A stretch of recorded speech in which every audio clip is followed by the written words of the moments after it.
अब हम लोग वचन खोलेंगे। भजन संहिता 2 का 1 से 5 लिखा हुआ है, स्वर्ग में जो परमेश्वर बैठ के है वो हंसेगा। आमीन। मैं आपको बोलना चाहता हूँ, आज का टॉपिक है कि आप फिर से हंसने वाले हो। आमीन। आपका खुशी फिर से वापस आने वाला है। आमीन, हालेलुया। देखिए, दुनिया में करोड़ों इंसान अपना खुशी को खो चुका है। उनका जिंदगी में खुशी नहीं। करोड़ों इंसान, उनके जिंदगी में खुशी नहीं है। खुशी खोने का कारण क्या है कि शायद किसी से वो लोग बहुत प्यार करते थे, उन्हें खो बैठे। उनके घर में किसी का डेथ हो गया, या बहुत कोई किसी लोन का प्रेशर में आ गया है, या बहुत कोई अलग अलग टाइप का प्रेशर रहता है। किसी का जॉब का प्रेशर रहता है, किसी का घर का प्रेशर रहता है, किसी का लोन का प्रेशर, किसी का पढ़ाई लिखाई का प्रेशर, अलग अलग प्रेशर रहता है इंसान का, जिस कारण इंसान हंसना भूल गए हैं। हस्बैंड वाइफ का आपस में प्यार है, लेकिन एक साथ वो लोग हंसते नहीं है। बाप बेटा एक साथ हंसते नहीं है, खुशी वाला टाइम स्पेंड नहीं करते। इंडिया से ये वाला चीज आस्ते आस्ते रद्द हो रहा है, आस्ते आस्ते चले जा रहा है, क्योंकि फ्री टाइम में इंसान मोबाइल में घुसा हुआ है।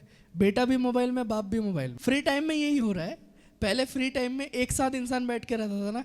अभी फ्री टाइम में हम कोलकाता का बात कर रहे हैं। ज़्यादातर मैंने ये चीज़ देखा है, और जितना भी सिटीज़ है ये चीज़ मैंने देखा है कि इंसान घुसा हुआ है फ़ोन में, जिस कारण से बातचीत नहीं हो पाता है। परिवार के एक दूसरे से बातचीत सही से नहीं हो पाता है, और एक दूसरे में उस प्रकार का प्यार भी नहीं रहता है।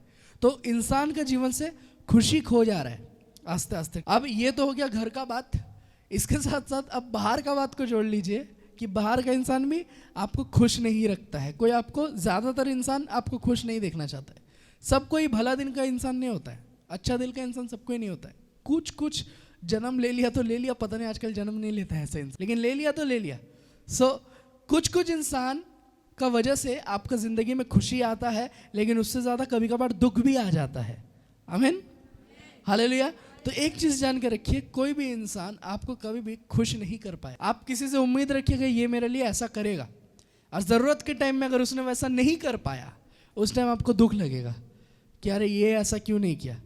और ऑपोजिट वालों को भी शायद दुख लग रहा है कि अरे हम कर नहीं पाए। ये चीज़ हो ही सकता है।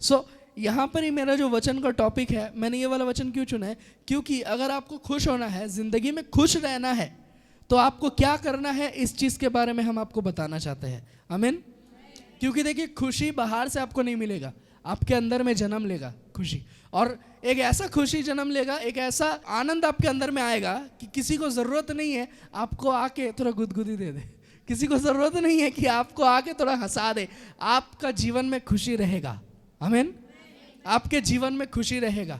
आपके जीवन में वो क्या बोलते हैं, बंधन वाला जीवन आप नहीं जिएगा, आपके जीवन में खुशी रहेगा। आमीन, हालेलुया। एक यहाँ पर ही देखिए वचन में क्या कह रहा है, यहाँ पर ही लिखा हुआ है कि मेरा इंसान लोग क्यों टेंशन में है।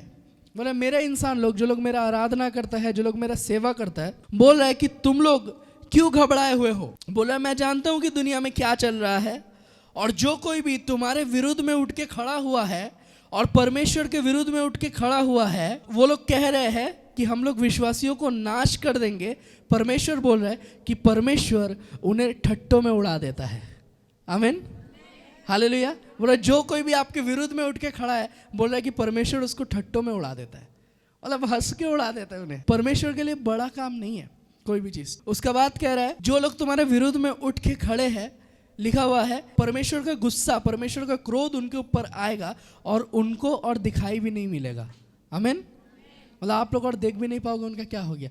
ये बात इंसान के बारे में नहीं बोल रहा है, सही से समझिए। क्योंकि जब हम लोग इस प्रकार का वचन बोलते हैं ना, बहुत कोई बोलता है कि अरे ये तो हेट स्पीच दे रहा है।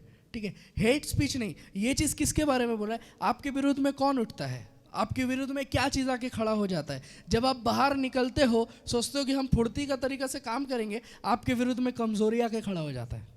हाँ या ना।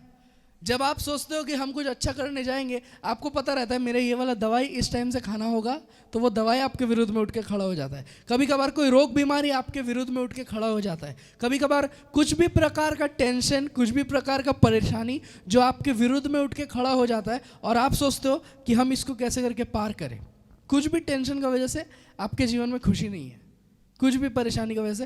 लेकिन परमेश्वर बोल रहा है इन सबको तो मैं हंस के उड़ा देता हूँ, और इन सबको तो मैं आराम से दूर कर देता हूँ। ये सब के बारे में परमेश्वर को ज़्यादा प्रॉब्लम नहीं है जितना हम लोग को है। हम लोग बोलते हैं ना, किसी कोई अगर बोल दिया कि देखो तुम्हारा पेट के अंदर एक ट्यूमर हो गया, या तुम्हारा इधर प्रिक कट गया था, तुमने इसका इलाज नहीं किया, अभी देखो इसका कैंसर हो गया है, कैंसर में परिवर्तित हुआ है, अभी तुम क्या करोगे? जो विश्वासी नहीं है वो उसी दिन मर जाएगा जिस दिन वो सुनेगा कि कैंसर हो गया। अब उसका सिर्फ जान चल रहा है तो वो जिंदा है, नहीं तो वो मरना ही है उसको। लेकिन जो विश्वासी है उसको पता है कि मेरा हो सकता है कैंसर है, लेकिन प्रभु के पास आंसर है। आमीन, हालेलुया। जो कोई प्रभु में विश्वास करता है वो जानता है कि हो सकता है मेरा ट्यूमर पकड़ा गया है, हो सकता है रिपोर्ट में आया कि मेरा ब्लड में प्रॉब्लम है, हो सकता है रिपोर्ट में ऐसा निकला है कि मेरा मलेरिया हो गया, या कुछ भी रिपोर्ट में निकला है, लेकिन मेरा विश्वास उस कागज के पेपर में नहीं है, लेकिन मेरा विश्वास प्रभु यीशु मसीह में है। आमीन। दाऊद कहता है कि मेरा विश्वास पर्वतों के और नहीं है, मेरा विश्वास किसी और के पास नहीं है, मेरा विश्वास परमेश्वर पे है। आमीन। तो एक कागज का पेपर कुछ भी बोल दे कि ऐसा ऐसा ऐसा है, अगर आप उसको विश्वास करके बैठ जाइएगा कि हाँ सच में मेरा ऐसा है और सच में मेरा ये चीज खती होने वाला है, तो आपको खती होने से कोई नहीं रोक सकता। एक फिल्म है, एक बहुत पुराना जमाना का फिल्म है, मेरा पापा एक दिन देख रहा था, हम भी देख रहे थे बैठ के। तो फिल्म में गोविंदा था, तो समझ हम कब का बात कर रहे हैं। उसको कैंसर हुआ था। अब उसको जो कैंसर हुआ है वो जब चलता है ना, उसका इधर बड़ी 2 साइड काला रहता है। मेरा तो नजर नहीं आएगा, मेरा पूरा काला है, 2 साइड काला रहता है ऐसे। और क्यों काला रहता है? क्योंकि रात दिन रोता है, रो के काला कर दिया है। उसके साथ उसका ना आंख लाल रहता है, आंख में पानी भरा हुआ रहता है, डिप्रेशन से भरपूर, टेंशन से भरपूर, वो हमेशा टेंशन से भरपूर, और वो जी रहा है, ऐसा जिंदगी जी रहा है, उसको लग रहा है वो कल मर जाएगा, वो परसों मर जाएगा, कभी भी कुछ भी हो सकता है, उसका जिंदगी अच्छा से नहीं चल रहा है। एक दिन उसका एक दोस्त का साथ उसको मुलाकात हुआ। सो उसका मुलाकात जब होता है उसका दोस्त से, उसका दोस्त बोलता है कि तू इतना टेंशन में काहे रहता है, तू बता। वो बोल रहा है नहीं हम बता नहीं सकते आपको, हम नहीं बोल सकते। उसका दोस्त बोल रहा है नहीं, तुझे बोलना ही पड़ेगा कि क्या प्रॉब्लम है, ऐसा क्या है कि तू इतना टेंशन में रहता है। मारपीट स्टार्ट हो जाता है कि गुस्सा मार रहा है, लात मार रहा है क्योंकि बोल नहीं रहा है, मारपीट स्टार्ट हो जाता है वगैरह वगैरह। लास्ट में रो के वो बोलते हैं कि ते इतना बोल रहा तो ते सुन कि मेरा कैंसर है। बोला तेरा कैंसर है, तुझे कैसे करके पता चला? बोले याद है बचपन में जब हमारा रोग हुआ, हमारा परेशानी हुआ था, और हम लोग का सबको एक ब्लड टेस्ट किया गया था। उस ब्लड टेस्ट के दिन में जब हम लोग उस बेड में थे, हम लोग का ब्लड ले लिया गया था। ब्लड सैंपल आने के बाद जो रिपोर्ट निकला, रिपोर्ट में पता चला कि मेरा कैंसर है और हम कभी भी मर सकते हैं। ये चीज़ हम किसी को बोले नहीं, और बोल के बहुत रो रहा है, पागल की तरह रो रहा है, बोल रहा है हम मरने वाले हैं, हम मरने वाले। लेकिन उसका दोस्त उसका पास आया, बोला कि तुझे कैंसर नहीं है। बोले तू टेंशन मत ले, कैंसर नहीं है। उसने बोला क्यों? बोला क्योंकि उस टाइम मैंने तेरा जो ब्लड सैंपल था मैंने बदल दिया था, और मैंने गलती से मेरा ब्लड सैंपल तेरा वहाँ रख दिया था और तेरा ब्लड सैंपल मेरे यहाँ रख दिया था। तो बहुत खुश हो गया, बोला वाह मेरा कैंसर नहीं है। लेकिन उसके बाद उसको रियलाइज हुआ कि अरे मेरा दोस्त को सब तब कैंसर है, तब उसे कैंसर है, मुझे कैंसर नहीं है। सो इसको जैसे पता चल गया इसको कैंसर नहीं है, ये तो खुश हो गया। लेकिन उसका दोस्त, अब उसको टेंशन आ गया, लग रहा हम मर जाएंगे 24 घंटे। तो 24 साल से नहीं मरा, पता नहीं चला था ना कैंसर है, 24 साल से नहीं मरा। जिस दिन पता चला कुछ महीना बाद उसका दोस्त मर गया। अच्छा से दिखाया गया है, लेकिन कैसे करके ऐसा हुआ? अगर ये सच में होता, कैसे करके ऐसा हुआ? क्योंकि वो सोच ही लिया था, उसने सोच लिया कि अरे मेरा कैंसर है तो हम कैसे जिंदा रह सकते हैं, मेरा ऐसा प्रॉब्लम है तो हम कैसे जिंदा रह सकते हैं। एक चीज़ जान के रखिए, हमारा परमेश्वर ऐसा है जो आपका जिंदगी में खुशी लाता है। आमीन।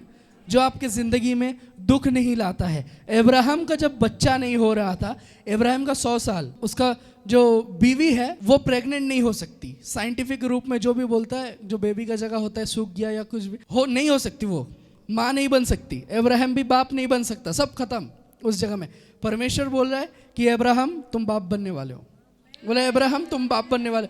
अब्राहम सोचता क्या बोल रहा भाई, 100 साल का बुढ़ा है, हमसे चला नहीं जाता, ही बोल रहा बाप बनने वाले हो, कैसे करके पॉसिबल है? उसका बीवी तो हंस रही है, सारा हंस रही है उस जगह में, वो मुस्कुरा रही है, बोले कैसे करके हो सकता है, हम कैसे करके माँ बन सकते हैं। लेकिन उसका बाद देखा गया आइजैक जन्म लिया। आमीन। और आइजैक का हिब्रू में मतलब है कि खुशी, मतलब उनका घर में खुशी आया। आमीन, हालेलुया। उनका घर में खुशी आया। आप देखिए हन्ना के बारे में, हन्ना रोते रहती थी, इसका भी बच्चा का केस, रोते रहती थी।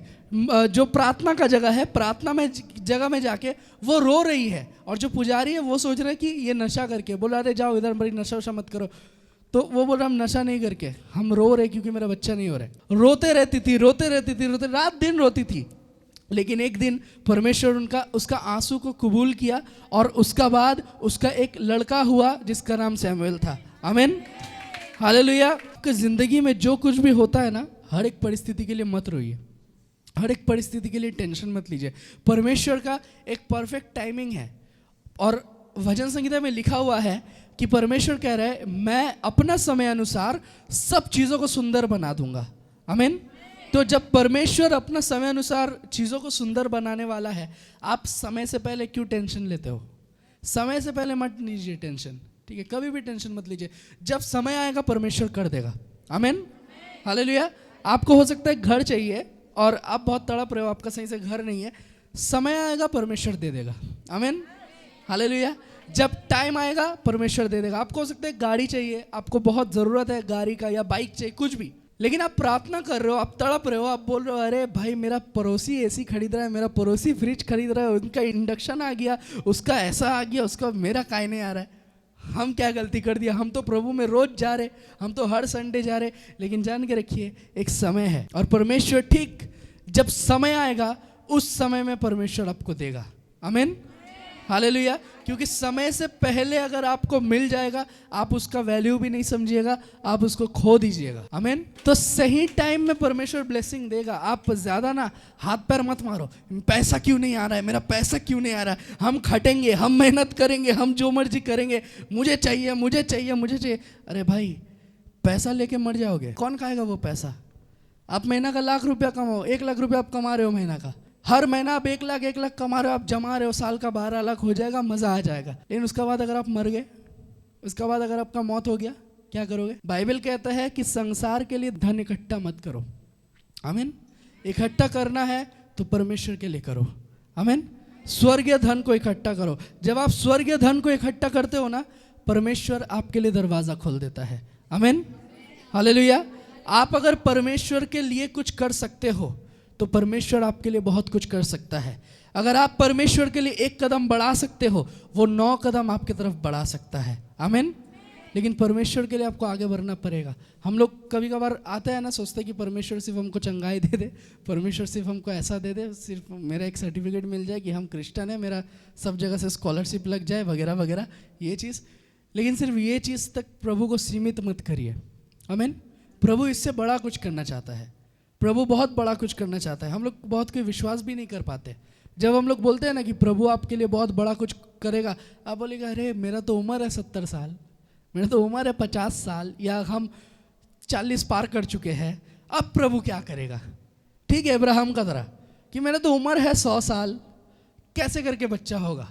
और हो भी गया तो इंसान क्या बोलेगा? मेरा तो उम्र हो गया है, अब क्या होगा? परमेश्वर बोल रहा है अभी होगा। वो बोल रहा है 100 साल हो गया। लेकिन उसने कभी भी एक बच्चा को नहीं सुना उसको बाप बोलते हुए, उसका माँ ने कभी नहीं सुना उसको माँ बोलते हुए। लेकिन 100 साल का उम्र में इतना साल से नहीं हो रहा है, इतना साल से टेंशन जा रहा है, परेशानी जा रहा है, उम्मीद छोड़ दिया कि ज़िंदगी में माँ बाप का टाइटल हमें नहीं मिलेगा। लेकिन परमेश्वर 100 साल का उम्र में बोल रहा है अब होगा। आमीन, हालेलुया। आपका जिंदगी में अगर कुछ भी आशीष रुका हुआ है ना, तो बाजू वाले को बोलिए अब होगा। आमीन, अब होगा। एक वचन है जो कि भजन संगीता 30 का 5, यहाँ पर ही लिखा हुआ है कि देखिए परमेश्वर का गुस्सा जो है, परमेश्वर का गुस्सा कुछ समय के लिए है, लेकिन फिर बोल रहा है उसका अनुग्रह पूरा जिंदगी के लिए है। आमीन। वहाँ पर ही बोल रहा है कि तुम्हारा जीवन में रोने का एक समय आएगा जब तुम रोओगे, और बोल रहे रोने का समय रात भर रहेगा, लेकिन जैसे सुबह होगा तुम्हारा जिंदगी में खुशी आ जाएगा, तुम्हारी जिंदगी में आनंद आ जाएगा। आमीन। तो रात क्या है? हर वो समय जब आपका हो सकता है बिजनेस में लॉस हो रहा है, हो सकता है जॉब में आपके पास पैसा नहीं है, हो सकता है आप बीमार हो, किसी से आपको धोखा मिला है, कुछ भी परेशानी हुआ है और आप बहुत ही गिरा हुआ फील कर रहे हो, यह है रात का समय। लेकिन सुबह का समय क्या है? सुबह का समय मतलब परमेश्वर बोल रहा है एक ऐसा समय जब आप बोलिएगा कि एक समय था मेरे पास पैसा नहीं था, लेकिन अब परमेश्वर ने दिया है। एक समय था जब मेरे पास चंगाई नहीं था, हम रोग में थे, लेकिन अब परमेश्वर ने दिया है। आप बोलिएगा कि एक समय था जब मेरा पास कुछ भी नहीं था, आज परमेश्वर ने भर दिया है। आमीन। ये है सुबह का समय, और ये सुबह परमेश्वर सबको दिखाएगा। आमीन, हालेलुया। कितना अच्छा लगता है ना कि सोचिए आप बेड में सो के हो और रात को आपका मम्मी पापा से, आपका वाइफ से, जिससे भी बहुत झगड़ा हुआ, मारपीट हो गया, झाड़ू हड़िया बर्तन सब हो गया, रात को ऐसा हो गया, आप सो के हो, लेकिन जब आप नींद खुला आपका, आप देख रहे हो बैलून फैलून लगाया हुआ है, गुलाब फूल छिटाया हुआ है, वहाँ पर ही एकदम मिल्क शेक आपका केसर वाला एकदम अच्छा खासा आ रहा है, आपके सामने दे रहा है, चाय फाय बना के दे रहा है, आपके लिए बाहर में आपके लिए गाड़ी खरीद के रखा है, चाबी ला के दे रहा है, सब अच्छा हो रहा है, सुबह हो गया सब अच्छा। कितना अच्छा लगता है ना ये चीज़। लेकिन कहानी लग रहा है, हम जब बोल रहे तो कहानी लग रहा है, रात को बीवी से अगर झगड़ा हो तो 1 सप्ताह तक बात नहीं होगा, वो तो सुबह तो दूर का बात। लेकिन परमेश्वर में जब हम लोग हैं, बोल रहे कि तुम्हारा रात अगर खराब भी चल रहा है तो कोई बात नहीं, लेकिन सुबह आनंद होगा, आमीन, सुबह खुशी होगा, आमीन। आपका जिंदगी में अगर आप उस सुबह को देखना चाहते हो तो परमेश्वर को चख लीजिए, परमेश्वर के पास आइए, प्रभु यीशु मसीह को और भी जानिए, आमीन, हालेलुया। जब हम लोग जॉन 5:14 खोलते हैं, वहाँ पर ही लिखा हुआ है, एक इंसान था, इस चीज़ को ध्यान से सुनिए, हाँ, बहुत इंटरेस्टिंग स्टोरी है। इस चीज़ को बोलने का पहले मैं एक और चीज़ बोलता हूँ ताकि आप लोग थोड़ा जाग उठे, जो लोग सो रहे हैं, थोड़ा सा नींद लग रहा है। क्या हुआ कि एक राजा था और वो राजा को ऐसा इंसान पसंद था जो इंसान पॉजिटिव एटीट्यूड है, जिसका यहाँ किस किस का पॉजिटिव एटीट्यूड है, हाथ उठाए, कि आप हर एक परिस्थिति में खुश हो, जो भी हो जाए कोई बात नहीं, हम तो भाई मस्त है। राजा को वही मस्त वाला इंसान चाहिए था, एक ऐसा इंसान जो हमेशा पॉजिटिव बात बोले, हर एक चीज़ में वो बोले कि सब सही है, सब अच्छा है, ऐसा कुछ। उसका एक दोस्त मिला, उसका दोस्त हर एक परिस्थिति में बोलता है कि it's okay, it's good, all is well, ठीक है, सब अच्छा है। उसका दोस्त को उसने मंत्री बनाया, बोला तुम मेरा मंत्री बनोगे और ज़िंदगी में जो कुछ भी होगा तुम मेरा साथ दोगे, तुम मुझे सजेशन दोगे। तो उसका दोस्त राजा का घर में जब चिकन बिरयानी बना, उसने बोला अच्छा है। राजा का घर में जब अच्छा कुछ हुआ, उसने बोला अच्छा हुआ, सब अच्छा है। फिर राजा ने एक तलवार खरीदा, तलवार को देखा तो उसने बोला अच्छा है, जो होता है अच्छा के लिए होता है, सब अच्छा है। वो वाला राजा का हाथ से गिर गया, गिर के राजा का पैर का उंगली कट गया, राजा का पैर कट गया। वो बोले अच्छा है, बोले अच्छा है कैसे करके अच्छा है, मेरा तो पैर कट गया, मेरा तो पैर का उंगली कट गया, तुम बोल रहे हो अच्छा है। बोल रहा है पहले इसको जेल में डालो, सब चीज़ में अच्छा है बोल रहा है, सब चीज़ में बहुत पॉजिटिव इंसान है, इसको जेल में डालो, वहीं वो पॉजिटिव रहे। वो बोल रहा है अच्छा हुआ, पैर कट गया, अच्छा हुआ, जेल में डाल दिया। अब क्या हुआ, राजा उस जगह में घूर रहा है, राजा उस जगह में आनंद से है, उसको तो घुसा दिया जेल में। अब राजा क्या करता है, कभी कभार राजा लोग सैर करने जाता है जंगल में अपना सेना वोना को लेके।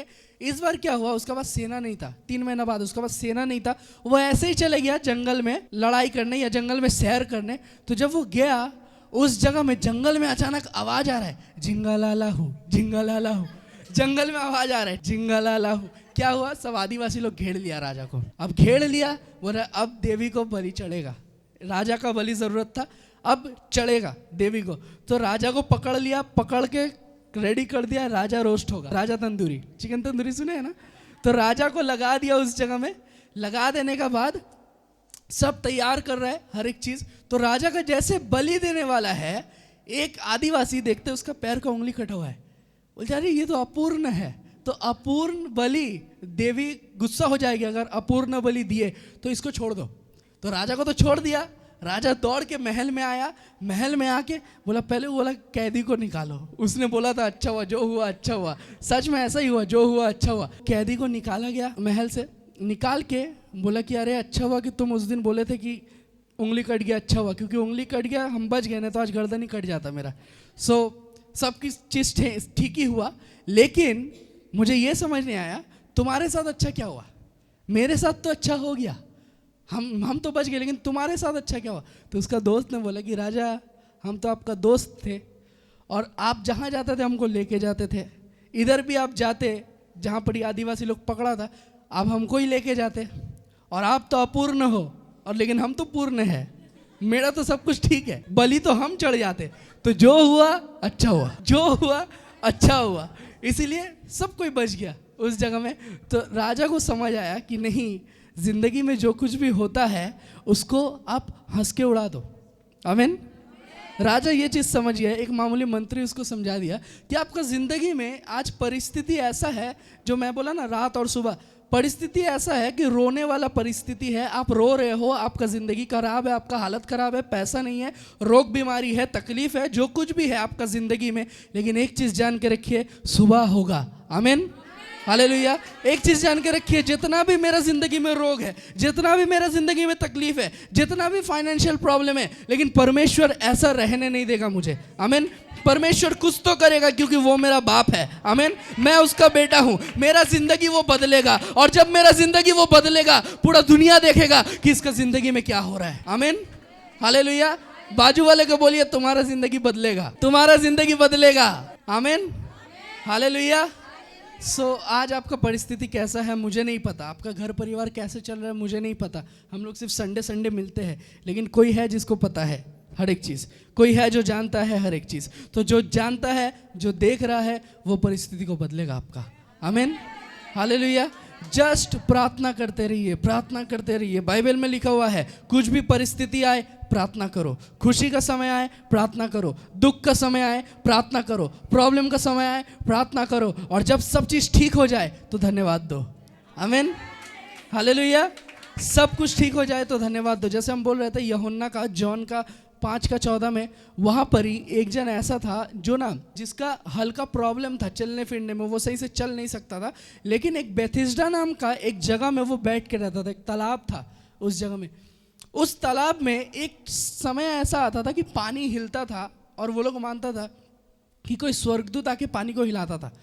उस टाइम फर्स्ट जो पानी में जम मारेगा उसको चंगाई मिल जाएगा। आमीन, हालेलुया। फर्स्ट जो पानी में जम मारेगा उसको चंगाई मिल जाएगा। तो ये बहुत सालों से, बहुत साल से, वहाँ पर कितना साल लिखा हुआ है, 38 साल ना कितना साल ना 32 साल नहीं पता, वो उधर पर ही था इतना साल से, 38 साल से उस जगह में बैठ के था, और वो कभी भी जंप नहीं मार पाया। वो बोलता है, प्रभु यीशु मसीह जब पूछता है आके कि क्या तुम ठीक होना नहीं चाहते, वो बोला हाँ मैं तो ठीक होना चाहता हूँ, लेकिन मैं जो पानी में जाऊँगा उससे पहले, मुझसे पहले कोई ना कोई आके उधर पर ही चले जाता है, और मेरे जैसा अपाहिज को लिए कोई नहीं है जो मुझे उठा के लेके जाएगा उस जगह में। तो मैं हमेशा इस जगह पे रह जाता हूँ, और मैं ठीक नहीं हो पाता हूँ इस जगह में। तो प्रभु यीशु मसीह उसका परिस्थिति को देखा, और उसका परिस्थिति को देख के बोलता है उठो और चलो। बोला अभी उठो, अपना बिस्तर को उठाओ और चलो। और उस जगह में वो संग संग उठ जाता है, उस जगह में उठ के वो चलना शुरू कर देता है। वहाँ पर इतना इंसान, सबको को पता चल जाता है कि ये पानी छिड़कने से मेरा कुछ नहीं होने वाला है, प्रभु यीशु मसीह अगर बोलेगा तो हो जाएगा। आमीन, हालेलुया। तो प्रभु यीशु मसीह उसको उठाया, वो इधर उधर घुड़ना, उसका तो खुशी है, उसको जानना भी नहीं है कौन उसको ठीक किया। वो दौड़ रहा है इधर उधर, प्रभु यीशु मसीह निकल गया। इंसान पूछ रहे तुमको कौन ठीक किया, वो बोल रहा मुझे तो नहीं पता किसने ठीक किया। कोई आके बोला कि बिस्तर लो, उठो और घुड़ो, हम तो उठ गए। उसके बाद हम पूछना भी भूल गए वो था कौन, हमको नहीं पता। एक दिन प्रभु यीशु मसीह से फिर उसका देखा हुआ, वो सबको बोलने लगा ये वो इंसान है जिसने मुझे ठीक किया था, यही वो इंसान है जिसने मुझे ठीक किया था। प्रभु यीशु मसीह बोल रहा है कि तुम ठीक हो चुके हो, लेकिन याद रखो तुम जो गलती करते थे वो गलती फिर से मत करना, नहीं तो और बड़ा चीज़ में फंसोगे। आमीन, हालेलुया।